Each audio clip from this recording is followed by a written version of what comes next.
Hello, everybody. My name's Ardendris, and welcome back to Naruto ShinobiCraft.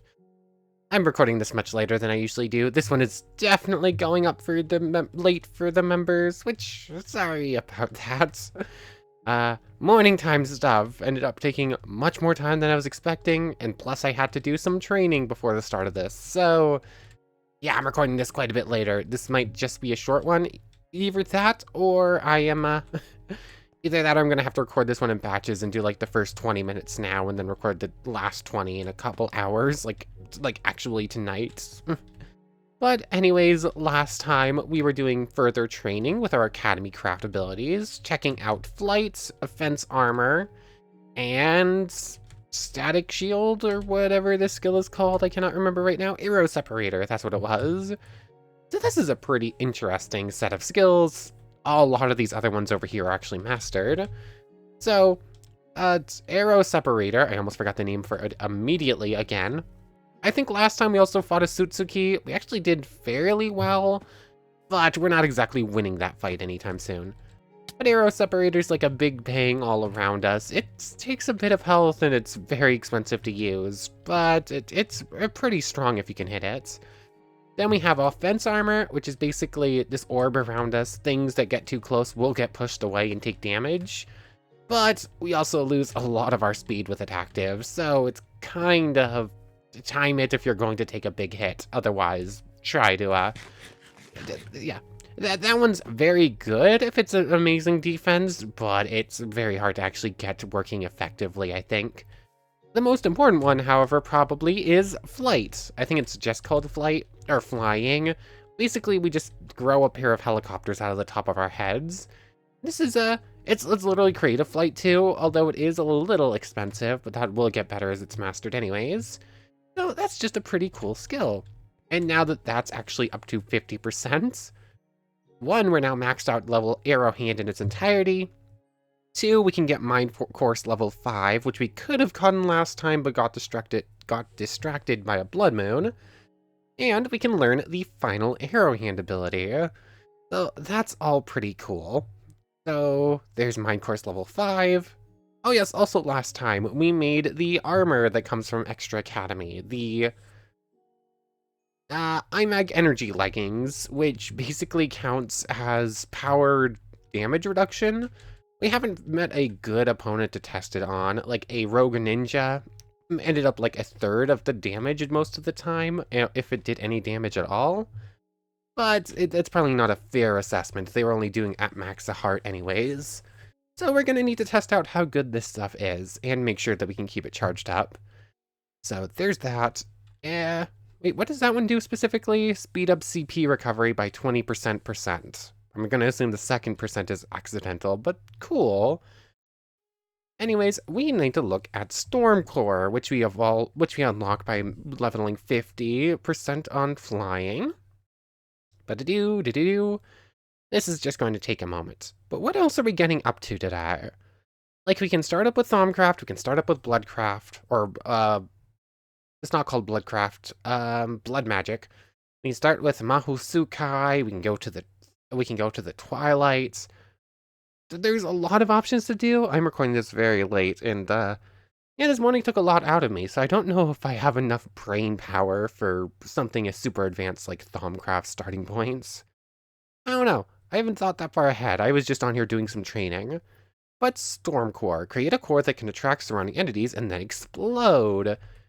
Okay, this feels like it should evolve off of Arrow Separator instead of flying, but okay. Let's just go do this over here where it's safe. There's no more pirates over on that one. That's the one we cleared, and there's not really much else out because it's the middle of the day. So, fine, I guess you'll do. I already forgot what this is called, but Stormcore. Okay. Okay, that's a pretty cool, I almost called it a jutsu. It's not technically a jutsu, but it kind of fits like the jutsu vibe. This feels like it could be a lightning jutsu. Or a wind jutsu, rather. It also has a pretty long cooldown. Okay. So, it's not actually amazing at properly taking care of, like, the ninja opponents because of their defense. It doesn't do a whole lot of damage. But, if it just locks something in place, that makes it really good. Like, Osutsuki, we were fighting it, and it actually managed to break out of a Rasen Shuriken. But if it can't properly break out of this ability, that would be pretty useful. Just lock something down and keep going at it with the rapier or Kubibaribocho. Pretty interesting looking thing. Not really a very good, it's more like a support skill instead of a attack skill, but that could work out pretty well. We have an XP scroll, which apparently I looked into it a bit more. Those things are actually more useful if you're using them on tamed shinobis than if you're using them for yourself, which is good to know. Inventories are just completely stacked full of stuff. Still no force symbol sealing jutsu, which is kind of sad. Like, we need that thing if we ever want to get a tailed beast, so still waiting out on that. But I'm sort of just rambling at this point. I think that's all of that dealt with. The machine is off, no more training right now. What are we about to get up into? Do we go find a cool opponent? Like actual just fights are actually not that hard to get into. Just find a cool opponent and start going at it. If strategizing right now is basically lightning chakra mode, maybe throw some Rasen shurikens. Hope you can, that's an Iwa rogue. Hold on, can you fly out of this? Not really. Did I just deactivate? I think it just killed itself by landing on the ground. That's not really supposed to happen. But it worked very well. Actually, I think what just happened was it went to land and instead it got brought back up and brought back up over and over again. And it just started racking up fall distance, if I had to guess. So that's pretty interesting. Good to know that this might be able to do something pretty effective against opponents that aren't really meant to touch the ground. I don't know. This might be my favorite arrow hand ability just because it's kind of more unique than everything else. Although I think flying's probably generally more useful. Just do a regular one. It's been a little bit. There's some good stuff we can get out of basic loot bags. So, Twilights would be pretty fun to clear. We wouldn't have any problem with any of the Twilight bosses at this point. We can just go in and wreck shop. What good would we actually get out of the Twilight, though? Like, we kind of want to find something that's going to help us take on the bosses a bit better. And I'm not sure if there's much in Twilight that would be of much use in that matter. At Twilight, I mean, none of the armor is better than what we've got. The Moon Oracle's just for light. The Peacock Feather Fan's really good for blowing enemies away, but also there's one from the Ninja mod that you can make that I just never did.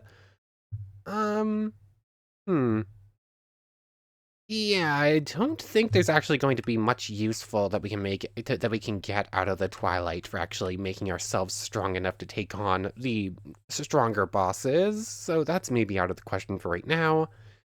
Thumbcraft and Blood Magic are both maybes. Mahusukai has some cool stuff, but again, I don't know. I guess we're just going to go for a bit of a run, because I know for Thumbcraft we're going to need to grab some stuff from, like, the the Thumbcraft forests. And if we want to start up on Mahusukai, we're going to need a bunch of these flowers for making the book. So that's all well and good. I can start grabbing some stuff at least. Also, it would be kind of fun to start on the village, but again, that's kind of a lot of brain power. I keep wanting to say I keep saying I want to start on the village, and then something else always pops up. Come on, let me sleep. Sure, let's start with Mahusukai, because that was the first one I managed to get the stuff I need for. So for that, we need to use this rose red to make the book, which is somewhere's in here, there it is. 5 rose red, a leather, and 3 paper. That should be simple enough. Already got plenty of leather from cows and whatnot. There we go. So sleep through, and then we're gonna make the Mahusukai book. And then from there, we need the Mahusukai knife And we need some wool so that we can make the things I don't remember the name of. Black wool in there. Let's use this basic green wool first, and then grab like the lime wool because is most likely the least useful after that. But I'm definitely in rambly mode. I am tired. So like so, and so gets us the Mahu Sukai guidebook.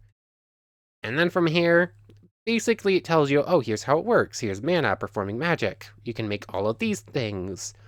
And then it has a list of all of the available spells that you can learn and how to do them. Now during sympathetic magic. How does sympathetic magic work again? I don't remember that.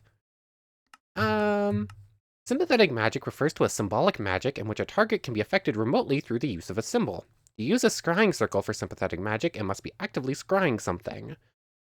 So, oh yes, you need like the worm things to attach something to a circle. And then from there, you can do certain things to the target using said circle. So that's kind of fun to do to something from a distance, but maybe not the most important thing, because I think that would be more fun with actual players. Let's just start with the basics, shall we? Essentially, we need to draw a circle in blood. Just take damage and quickly use the keybind to draw a circle on the floor. And then our mana will pop up, and we need to start getting the dust things in order to do spells. Let's look at Mahu. It actually has a Crimson Black Keys of Proximity Projection. I don't remember that.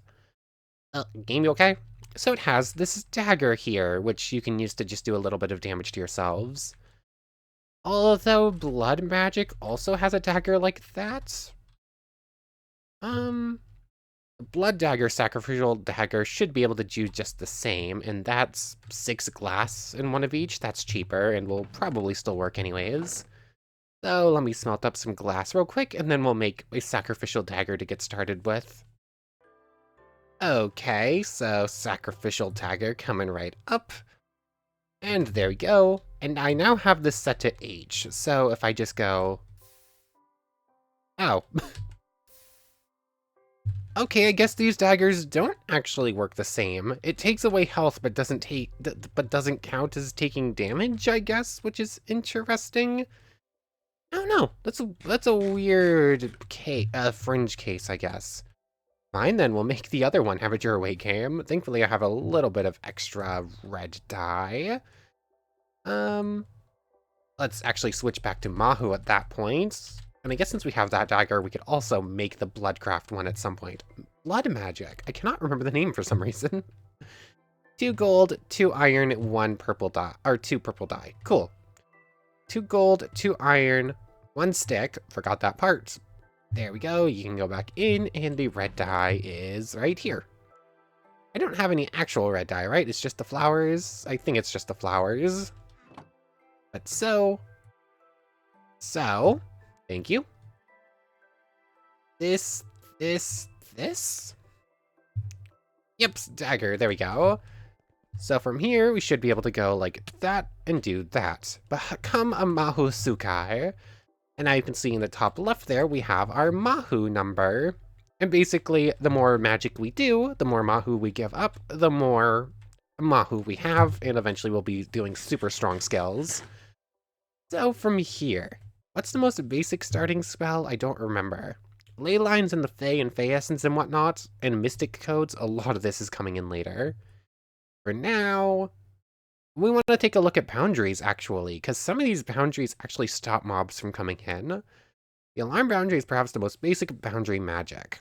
Quartz and 2 iron. Basically, it's a range of 10 and tells you if anything enters. That's pretty good.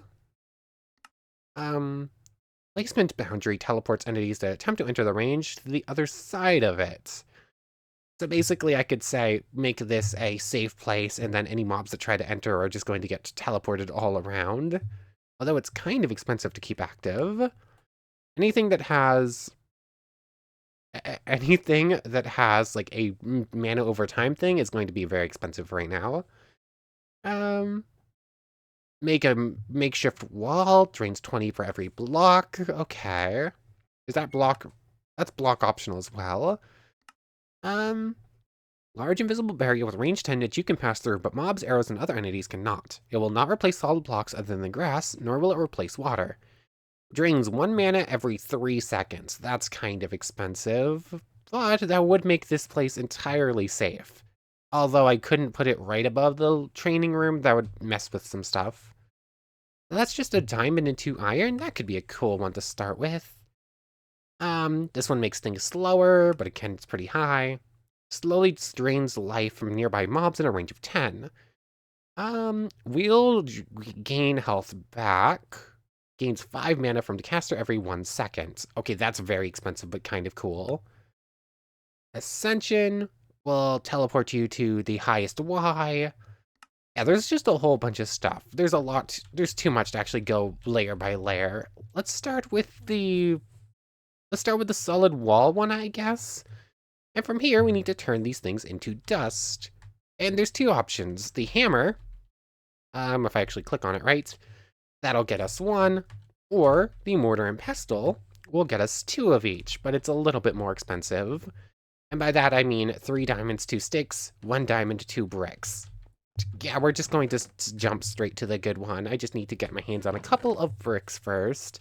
Everything else is no problem, so let me scroll through everything to find the materials. Okay, from here, we need the sticks for...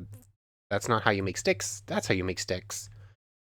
So in turn, we have our pestle, and we have this thing that I've completely mixed up.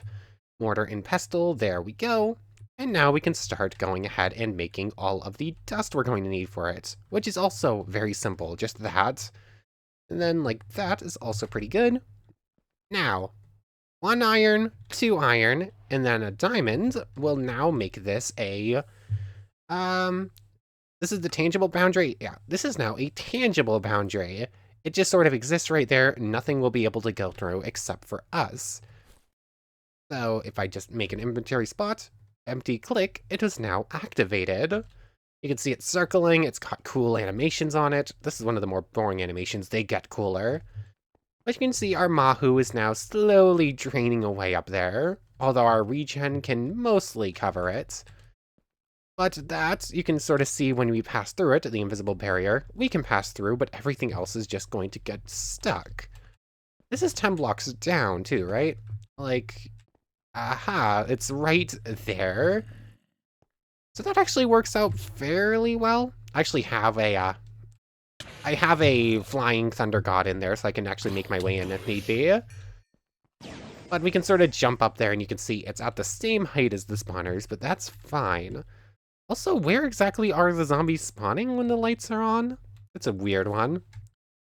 You can go in there, you can go in there. Sacrificial dagger can go away for now. Inventory management is going to continue to suck. Anyways, quick access in and out. So that's just slowly draining. We're not going to gain any Mahu until we lose like a big old chunk of Mahu though first. I'm now forgetting, what is the best Mahu for just draining HP or draining Mahu very quickly?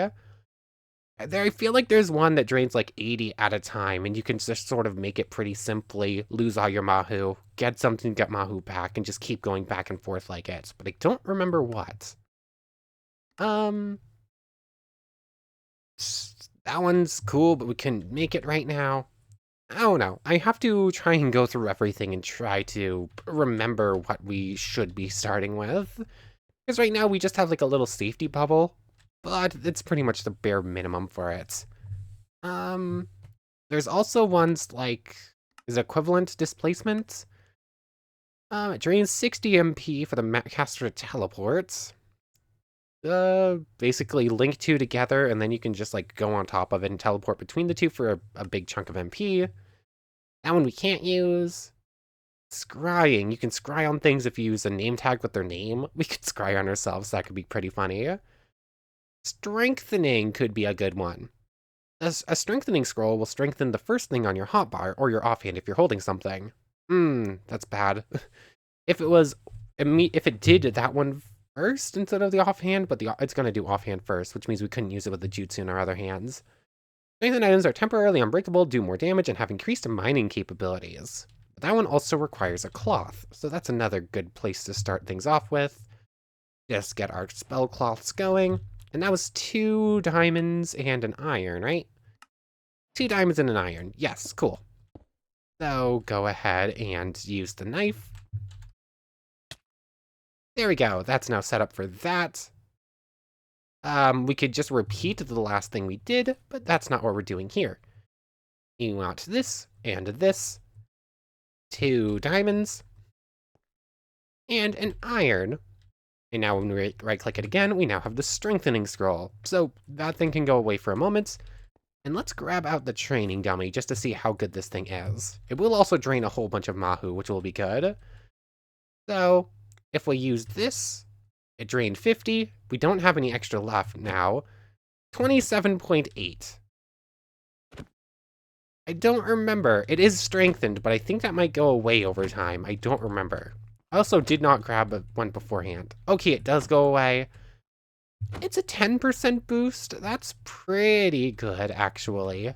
It could be better, but sure. Oh, and you can see we gained 1 Mahu, because I guess we fell by 1 at some point. That's good to know. Anyways, turn this off for now. And time to start scrolling through some things. There are a couple that we can use to get Mahu back, and then use a different one to get rid of it. Let's see. Weapon projectiles. That gives you a bow that can fire other things. That's pretty cool. Using the scroll grants the caster a weapon which allows the caster to simultaneously teleport to and attack an entity they can see at long range. That's pretty cool, though we can kind of do it already. Where is it? The Reality Marble. That's a cool one that we're nowhere near ready for. Power Consolidation, again, Caliburn, Treasury. Which one is it? Like, all of these are, like, super expensive ones. I'm looking for one of them that... I'm looking for one that basically drains item durability in order to actually give you back your Mahu. Though I cannot remember what it is called, so let me find it real quick. One game restart because the music just stopped working altogether, or volume in general, actually. But I actually found what I was looking for. I was thinking of the exchange set of skills. So these ones are very important. So damage exchange. Basically, if you would take damage for a couple of times... Words are hard. Say, if Osutsuki hit me with a big attack, if I had this thing on, I would end up taking, like, losing like 100 mana, or Mahu rather, and before actually losing HP. So that's very important. We're gonna want some of these since we have a bunch of Mahu. But the specific ones I was thinking of for training purposes and getting a bunch of Mahu built up are Durability Exchange, which basically you put something on top of it or in a chest below it, and it will drain away durability and give you Mahu in return. So that's a good one for getting Mahu back. And then Catalyst Exchange, where you drain 50, and any catalyst you put in will become a different random catalyst, which is also very good. Then a chemical exchange, I don't think I've ever used. Basically, it will turn like sand into dirt or something like that. Ores will change different types. The last exchange one is also kind of cool, but kind of situational in Chronal Exchange. I've never actually set up an array of these things, but basically whenever you turn it on, it will, for 12 hours a day, centered on the time of placement. So it will give you 10 mana every so often. So like if I were to set this up right now, it's 2 o'clock in game, you can see at the top right there, up until 8 o'clock, so pretty close to nighttime, and a little bit before dawn, we would start gaining MP, but in that time span between, like 8 to like 6, or 8 to 8, or 8 to 16 rather, because Minecraft days go to 20 minutes. But for that extent of time, you would end up losing Mahu. So it's actually really good if you can set it up at 4 o'clock, because that will mean it will go to 10 and it will start at just about dawn. So that's actually pretty cool. Actually, what was that one again? I should actually get a couple of those ready to go and start up. It's not the best for re-getting mana, but if you have a whole bunch of them, your daytime regen gets really good. Although that is very scary, because most of our combat's going to happen at day, but we aren't always going to be fighting at day. So let's just stick with durability for now, which is to say two emeralds and a diamond. So this can just go like here, like so. Grab out you, like so. Gets us 2 emeralds and the diamond. Doop, doop, and doop. So now, let's just grab some random piece of armor that his mob has dropped. Still no idea how you're spawning. The lights are turned off. So, go like that. You can see our Mahu starts going up pretty rapidly, but pretty soon these armor pieces are just going to break. Actually, that lasted longer than I expected, but we also don't have much Mahu to recover right now, so that's something to say. But let's actually grab the Catalyst Exchange as well, which is to say 3 emeralds, like so. Grab out just a couple of these, like so. Nope, that's the wrong thing. We want the mortal. Mortar. Doop, doop, doop. And now if we were to throw that on top, we get a gold one instead. And then put that there. Gold goes back in. And this is basically the process to gain a whole bunch of it. Basically, just keep throwing stuff on there to get a Mahu back. Keep throwing stuff on this one in order to lose Mahu and start regaining it. There we go. It was just a little slow on the regen right there for a moment. Also, we can throw multiple things on top at a time, and I think they both drain at the same rate. Or at the same time, rather. So we can just keep doing this. And actually, we want to keep Powdered Ender, because we don't actually have many Eyes of Ender or Ender Pearls right now, so getting them randomly from this thing is going to be good for certain spells, which are hard at this point. I am very tired. But that's very good. We've basically just gotten the starts of Mahu going, and I'm just going to keep repeating that process for a while until eventually we can do the really good stuff. So basically, go downstairs, grab random pieces of armor that those mobs drop, put them in a chest under this, which, speaking of, let's just do this real quick. Hold on, I actually just made this chest down here, and it already is mostly just tool things, so I can just go in and do this, and any of the important stuff in here that doesn't have durability won't actually be affected. So basically just do that. I think a golden chest should still work.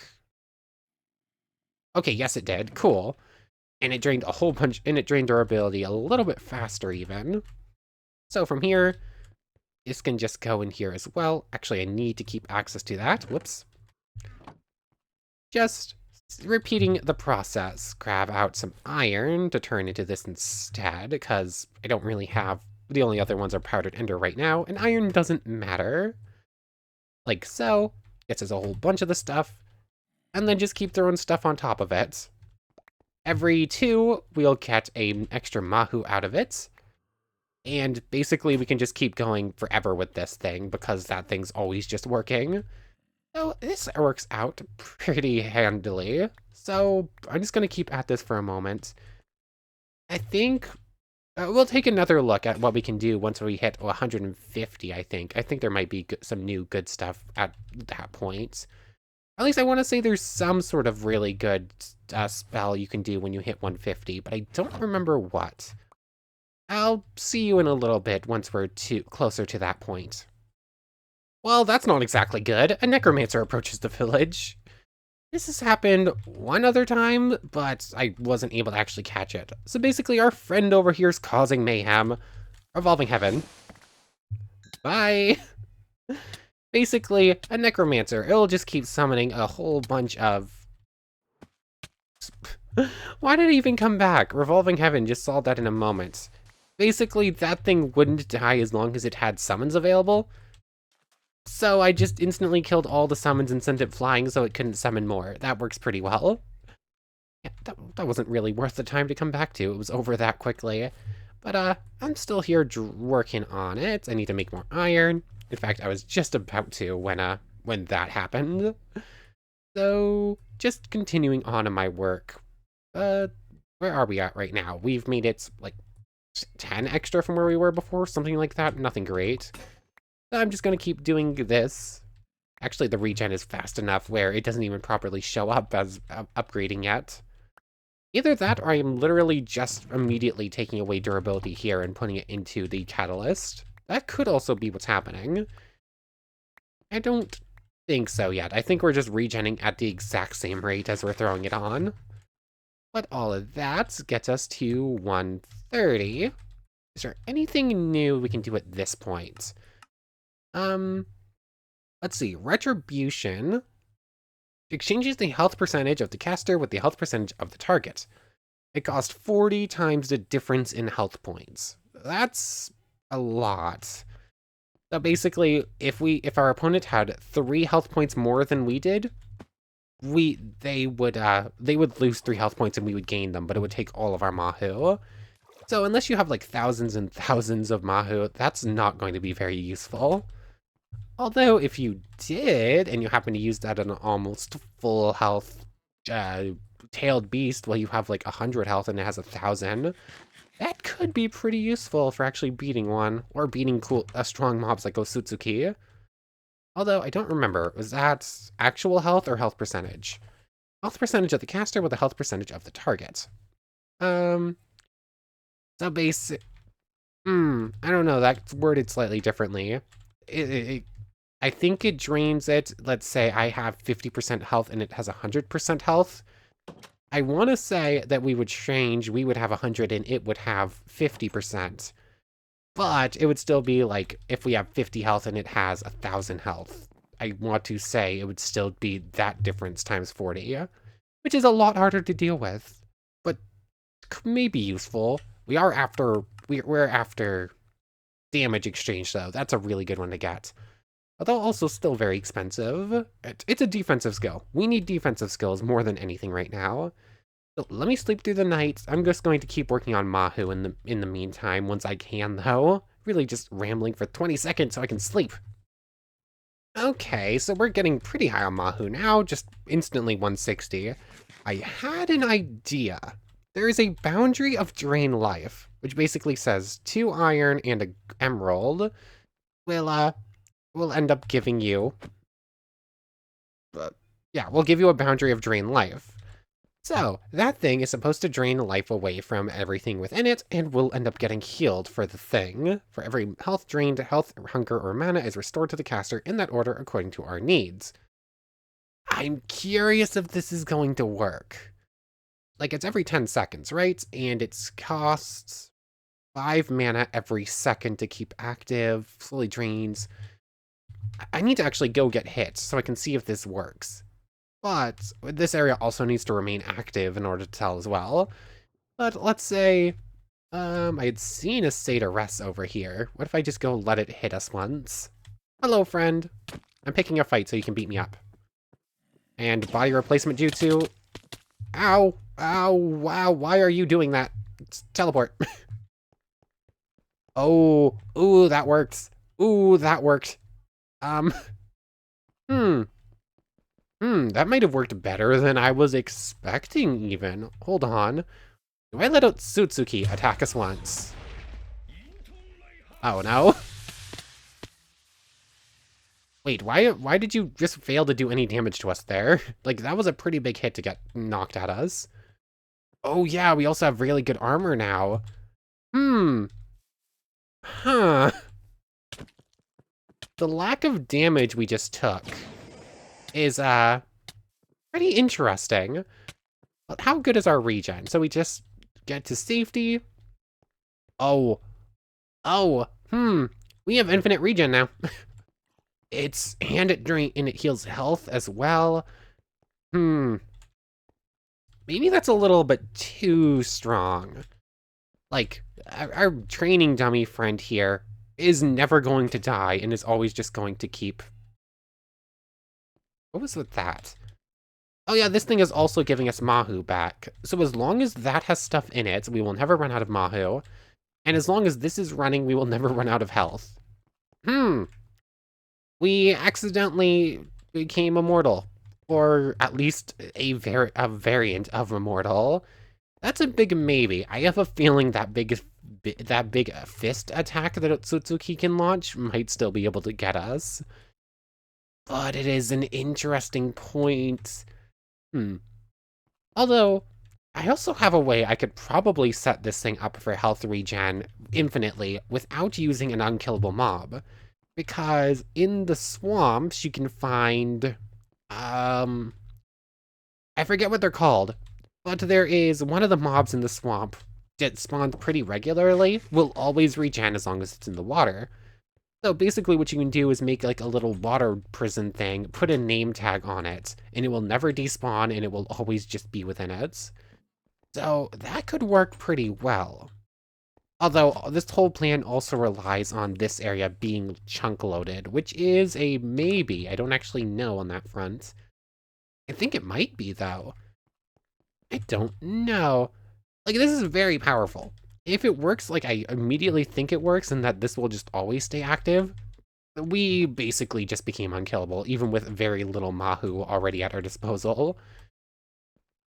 Do we try it? Do we try the Otsutsuki fight? I'm feeling kind of confident just with that little power boost we just gave ourselves. So I kind of want to go for it. Like, that thing is stocked full. I even gave it some diamond armor. Plus all the random odds and ends it has. This thing will last a while. All of this stuff can go in here. And you know what? Might as well cap this episode off with an Otsutsuki fight. Lightning Chakra mode is a definite, because it always is. Just for the extra damage, extra defensive capabilities. Hiding an Ash just from area of effect, kind of an auto hit if we can get close enough. Obviously, we always have Revolving Heaven at our disposal. Let's just make sure our armor is all the way charged up so that it will last the whole fight. Our defensive capabilities just skyrocketed from the last 2 episodes, I think. Like, really good armor for just nullifying damage. Or at least we think it is. It nullified a normal ninja. Maybe Otsutsuki's a different story. I mean, worst case scenario, do that and get away. Also, kind of want to try and get Otsutsuki somewhere's not right here.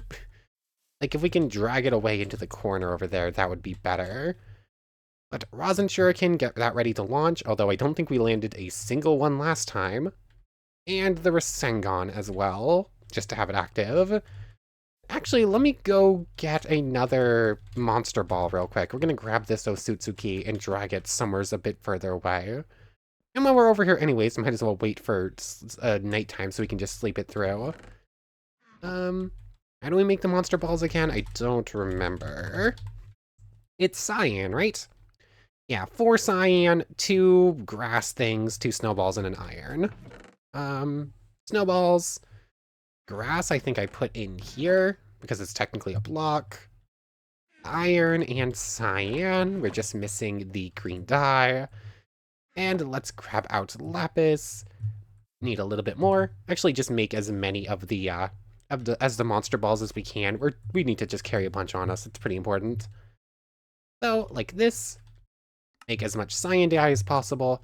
Make as many of these as possible, which is to say 3. We could technically make 1 more, but we need 1 more thing of cyan, which, again, possible. I just need to smelt up a piece of green dye, or a piece of cactus, and I don't really feel like it right now. So 3 will do for now. We'll get a bigger chunk of these later on. So everything that can go away is going to. And Monster Ball, here we go. Let's go grab our Otsutsuki friend, and let's go find a safe fighting point. Although I did not, in fact, wait for nighttime. That's still a minute out. Otsutsuki. I missed. Thankfully, this is not an Otsutsuki with extra effects, so that's all well and good. This thing has something in it. We could just straight up delete mobs from existence if we get to that point in Thaumcraft. That's pretty funny. Anyways, there we go. 1 minute, and I'll sleep through the night, and then we're going to go fight an Otsutsuki again. This has not gone well historically, but I'm actually feeling good about this one, or at least better than I was. So, I teleported away to where we fought the Kabuto before. Interesting. Oh, rude. Apparently these Endermen apparently attack the normal Endermen. But I'm over where we fought the Kabuto before, and we are still losing the Mahu from our things, so that makes me assume that we also still have the effects going on. Oh. And, yeah, our friend Jiraiya here just showed up. Oh, it's a rogue Anbu, that's what it is. I was just trying to figure out what might possibly be coming at us. Use a Genjutsu on us. So it's basically stuck inside of our attack, but we're stuck inside of its too. Oh, our regen is definitely still ongoing. Rude. Yeah, that works. Sadly, that now puts that skill on cooldown and we need to recover a bit of Chakra. But instead of fighting Osutsuki, why don't we fight a brand new opponent we haven't fought before? That sounds pretty cool. But yeah, our regen is definitely still in effect, which is really cool. Anyways, Jiraiya here. How? I wonder if we can beat you. You only have 163 HP. This is from the Kabuto add-on. I feel like I saw some sort of picture on the main mods page where it was showing a Jiraiya too, but it was a different one. Does the main Naruto ShinobiCraft mod also have a Jiraiya? I don't know, it would take way too long to actually find it in the list of all these things, but I could have sworn I saw one. Oh, Deodora's from the base mod? I don't know. I know for a fact there's 2 copies of Kakashi, because I saw both spawn eggs in here at some point. I just don't know where they are. So, Jiraiya here. I mean, we'll still go all out for you, but I'm feeling pretty confident you do not have a lot of HP. Although, you probably have Rasengan, if I remember correctly, so... Let's go. Jiraiya. Oh, he summoned a toad. Yeah, you're the Toad Sage, aren't you? Wow. Sorry, Toad friend. You're just going to kind of get butchered here. Oh, Rasengan. Oh, that kind of hurts. Although, yeah, I'm not even sure we're functionally immortal at this point. We might be legitimately immortal. Oh, that was a big Rasengan, actually. Oh, another Toad friend. Hello there. Gee. Yeah, poor toads. Oh, I kind of feel bad for this one. Like, this is a full-blown sage coming at us, and we're just kind of wrecking house right now. We have become immortal. I think we could beat Osutsuki now. Like, I'm feeling really confident. Oh, we're losing health. So, we're not truly immortal. That is good to know. Oh, we're back up to full health. So, it is technically functional immortality, not actual immortality. But the difference is, it's pretty close at this point. The thing is, I can also fly if need be. Did I kill him? Where did he go? Did I actually kill him? Or did he just get, like, launched so far away? Did he shoot himself? Or did he die from fall damage or something? Did we destroy his drop? Should I not have Revolving Heaven right there? I didn't really need to Revolving Heaven there. It just sort of finished the fight a lot faster. But I think it has a chance to, like, actually send things flying so far away you can't get the rewards. Aw, that's a little bit sad.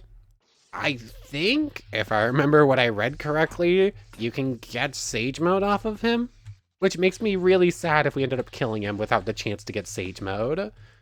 Let me double check this. The Kabuto add-on mod page specifically says what each mob does and some of the important drops from it. I think I just lost my chance at Sage Mode right there, which is very sad. 1 second.